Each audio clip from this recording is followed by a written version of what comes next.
Welcome to Murder a la Carte, a series of murder mystery party games. A vintage murder. Side 1. Dr. McClue's introduction. Ladies and gentlemen, I realize you have all had a terrible shock. Your host, St. John Sedgwick Smythe, whom you expected to be here to greet you at today's wine tasting, has been found dead in one of his own winettes. We cannot at this stage be sure how he died, but one thing seems certain. He met a violent and untimely end. I have to inform you that you are all now under suspicion of murder. You will doubtless be wondering who I am. My name is Dr. Jock McClue. I'm not from these parts, but I heard the services of a doctor were required, so I hurried over. What a sorry sight met my eyes. St. John Sedgwick Smythe had only last night returned from a 2-month business trip. His wife, your hostess, Desiree de Booz, had planned a surprise gathering to welcome him home and to celebrate the refurbishment of the chateau. You all met at dinner last night and were to have enjoyed a pre-luncheon wine tasting at noon today. You all had a late night yesterday and slept in this morning. You gathered down in the cellar as arranged at 12. Sedgwick Smythe did not join you, and you assumed he was late in rising. You decided to start the tour of the cellars without him. But when you reached the vat, you made your grim discovery. May I suggest we all now sit down to the meal and find out what happened? Stop the tape until the completion of round 1. Then restart.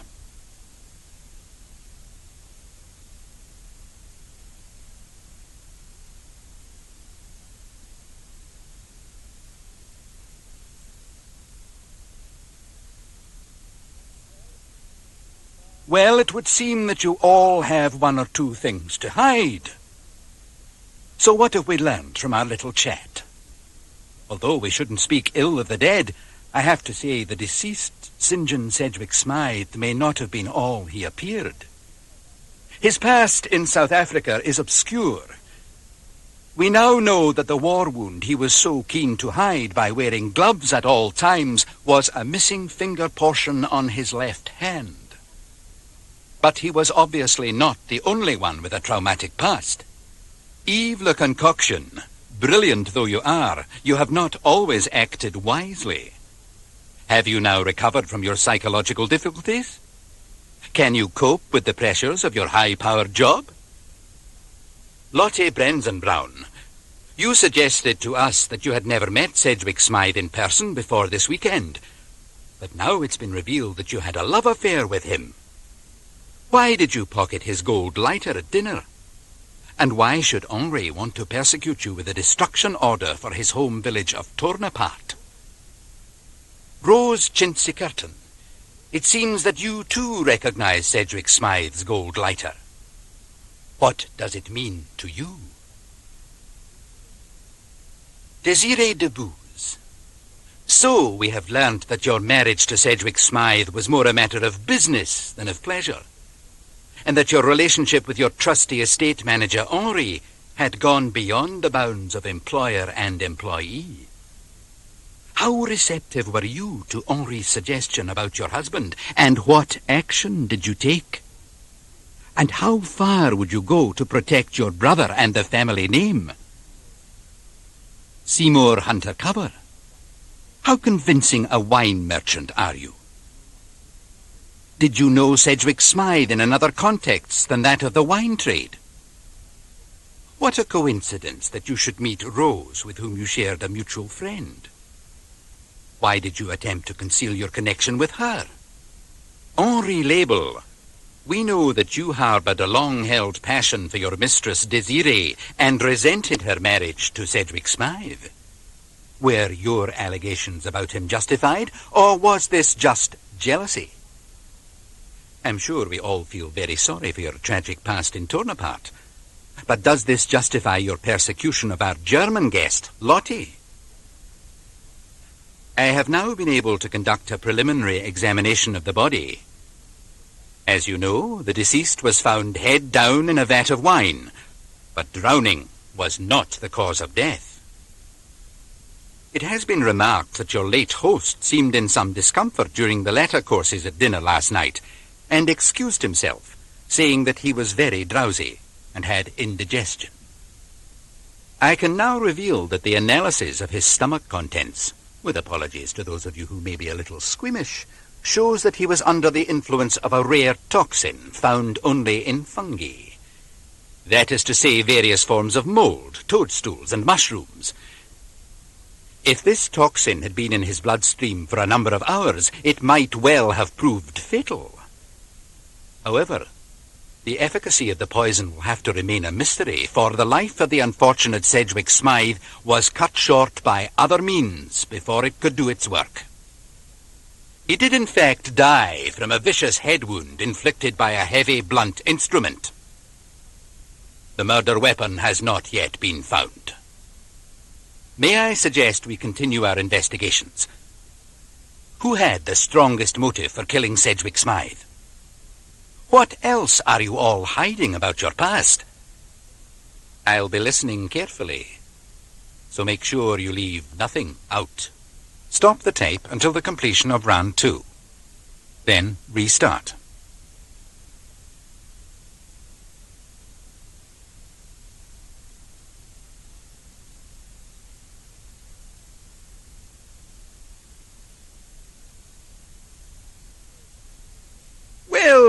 Well.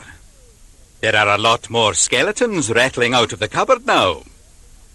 I have now had a chance to perform a detailed examination of the body, and estimate the time of death to be between 2 and 4 o'clock this morning.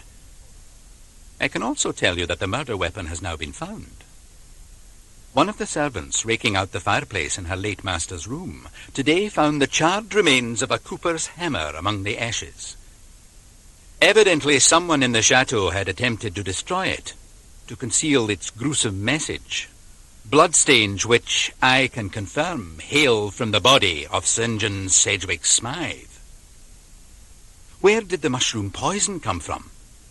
How was it administered to the deceased? When and by whom? Did the same person who administered it later strike the fatal blow with the cooper's hammer, or was a second party involved? And how did Sedgwick Smythe come to be in the cellar after retiring to his room? Did he die where he was found? Or was he bludgeoned to death in his own room prior to his body being concealed in the vat? Did any of you visit his room after dinner? Someone must have seen or heard something suspicious in the vicinity of Sedgwick Smythe's room or the cellar. I would urge you now to tell whatever you know about the events of last night, however insignificant it might seem. If any of you have doubts as to whether certain revelations will embarrass or inconvenience you, bear in mind that there is no crime so great as that of murder, and that it is better to sacrifice a reputation than to let a killer go free, perhaps to kill again. That killer is among you now. If any of you suspects who he, she, or they might be, now is the time to speak out.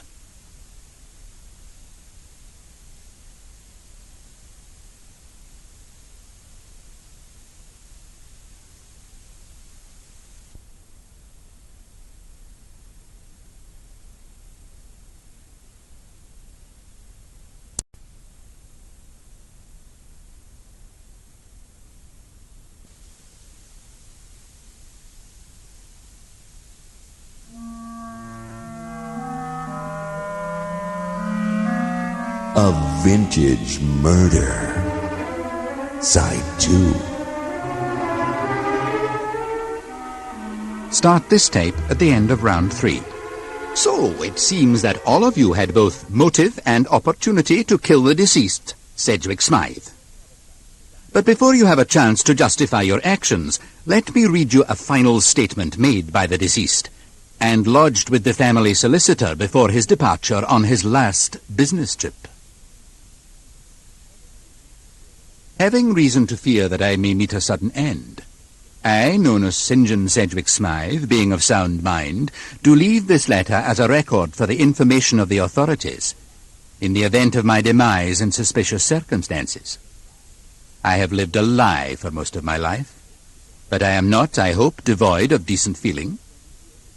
I intend here to furnish my wife, Desiree, with the truth, so that she may be able to protect herself.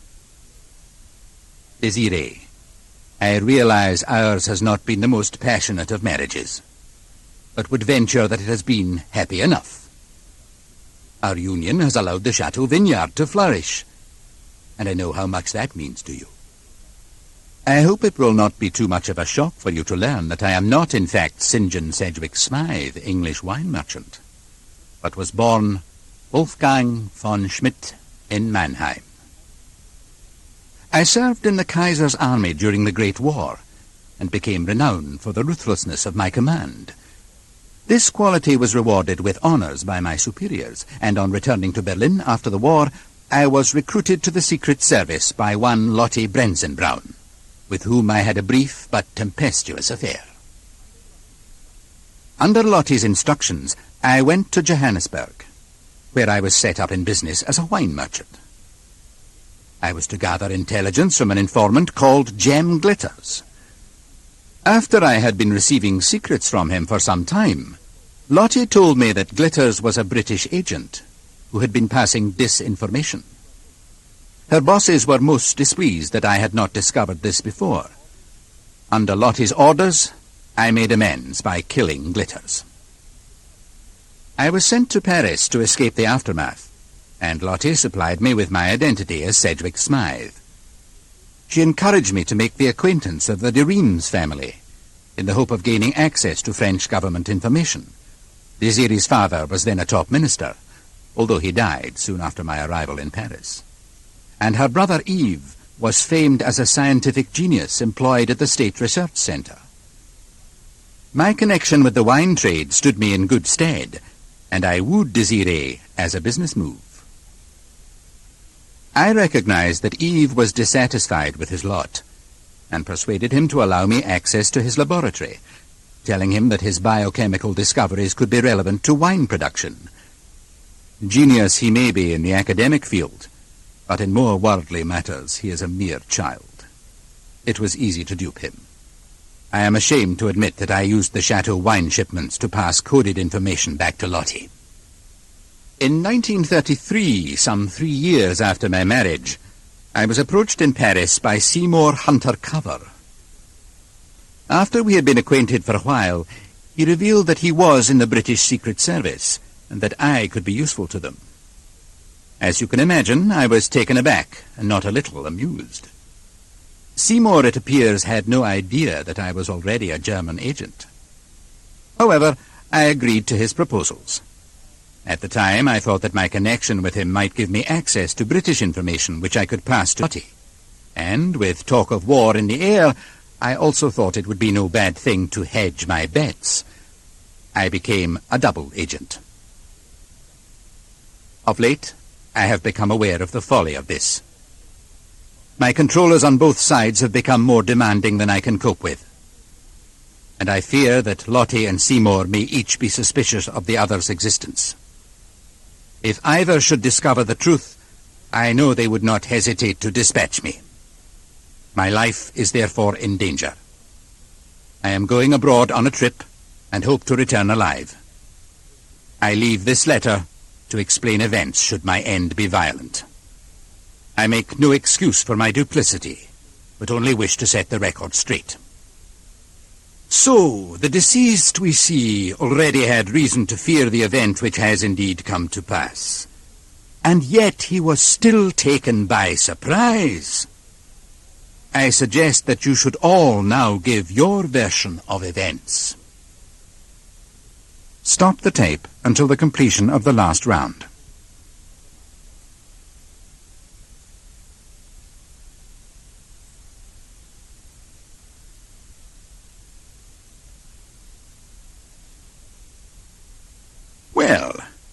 I am pleased to hear that most of you have decided to come clean.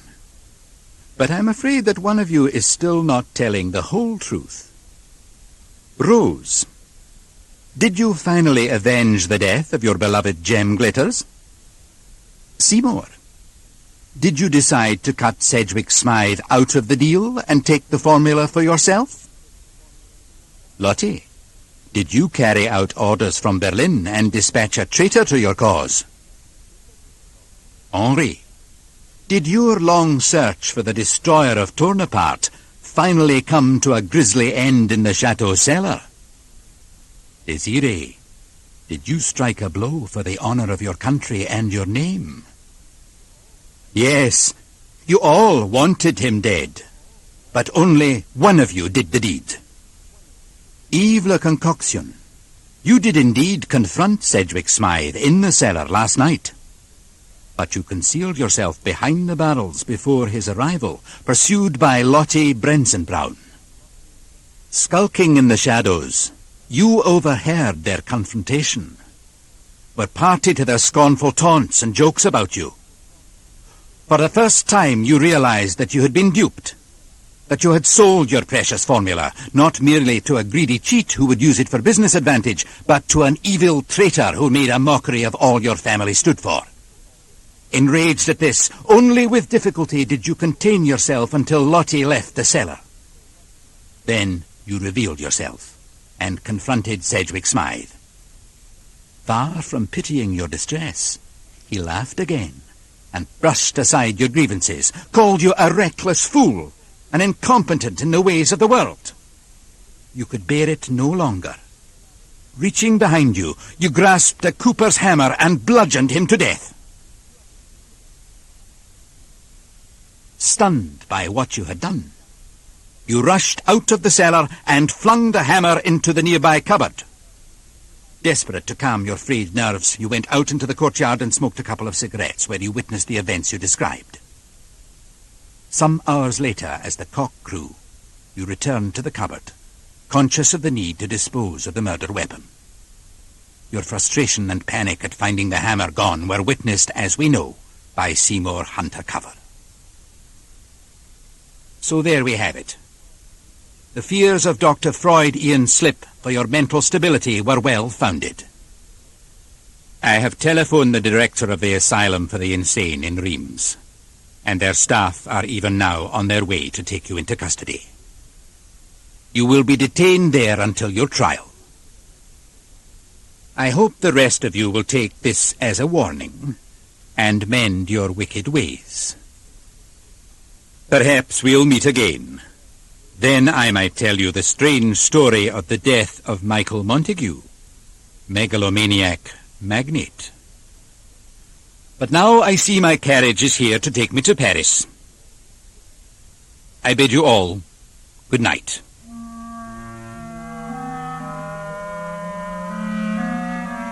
We hope you have enjoyed A Vintage Murder. Look for other editions of Murder a la Carte Party Games.